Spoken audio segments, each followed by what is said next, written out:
Okay, so this is gonna be a bit different from what I usually do. I'm going to be showing my strategy for the super boss of Octopath Traveler 0, that being Orochi. This is done with no stat increasing nuts. If you want to use those to get things more degenerate, that's completely fine. I simply chose not to, and I do believe this can be done at a lower level. I have not tested if it can, but I'm almost certain it can be. So the party is, you are going to want your MC to be a dancer to increase speed. We'll get to that in a little bit. You want Pius behind him, Corinda, Cezantos behind Corinda, Richard with Cyrus behind him, and Saoirse with Bargello behind her. When it comes to items, the only one of real importance here are reinvigorating jams. Rejuvenating jams do help if you do somehow manage to get damaged in the middle of the fight, but reinvigorating jams are going to be what you're using for the most part.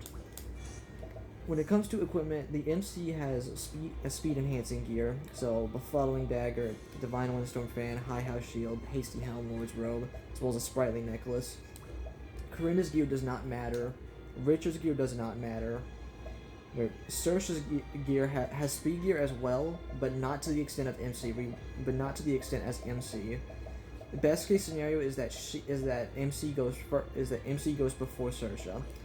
Pius's gear does not matter. Cezantos has physical damage gear, stuff like the Baltus's Blade, Champion's Belt, and Finishing Claws. Cyrus has magic gear, so, Battle Worn Tome, Tested Staff, Adamantine has Sorcerer's Robe, Aimed of Granite, and Elemental Augmenter.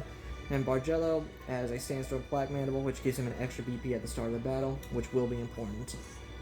When it comes to equipped skills, MC has Spirit of the Stage Mastery, which augments dance and song skills, raises potency of recovery effects, but most importantly, extends duration of augmenting and feeling effects by 1 turn. Corinda's Corinda's does matter, I'm an idiot. Corinda has Ultimate Charge, which gives the equipped character an extra level of ult at the start of battle. Richard also has Ultimate Charge. Saoirse has Celebration of the Arts, which extends the duration of song and dance skills by 1 turn. Pius does not matter. Cezantos has Surpassing Power and Immeasurable Power. Surpassing Power lets him do more damage with the damage cap, and then Immeasurable Power just lets him do more damage with the physical attacks. Cyrus has Surpassing Power as well, and he has Price of Power, which is basically Immeasurable Power but for magic. And Bargello has Ensnare, which is going to be used at the start of the fight, and then he is basically never going to be used again.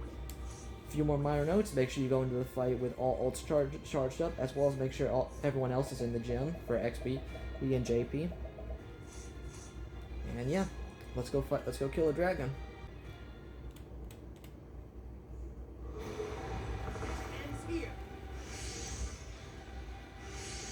So the first action you're going to take with Bargello is you are going to ensnare the dragon,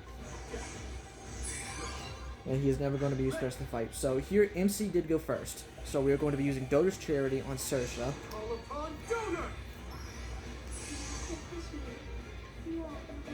With Saoirse now buffed by Doter's Charity, we're going to be giving everyone a reinvigorating jam.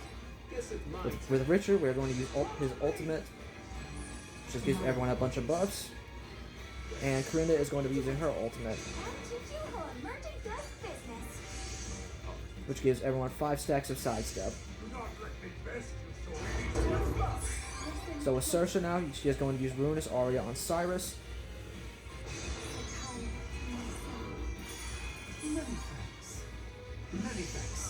Which he is going to immediately use.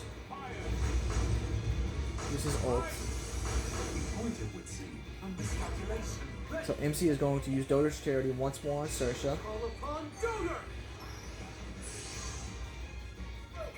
And Cezantos is going to use Max Boost Divine Flame.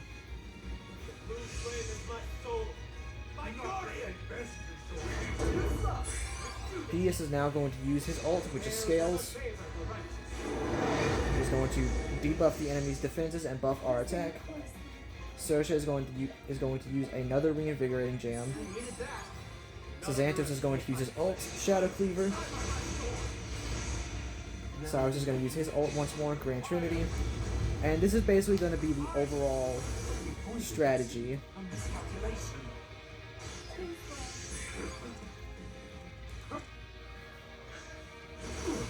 So that's going to do negligible damage. Another reinvigorating jam. Xanthus is going to use Shadow Cleaver, which immediately destroys the orb. Cyrus is going to use Grand Trinity.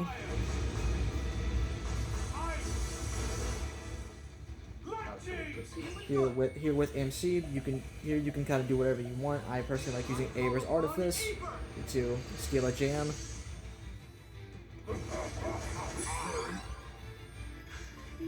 Here with Saoirse, she is going to use you guessed it, another reinvigorating jam. Here is kind of a dead turn. We'll just use PS ult here.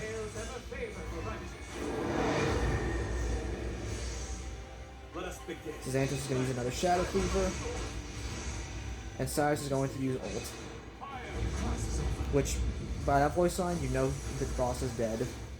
Thus ends your lesson. So that is my strategy for the super boss.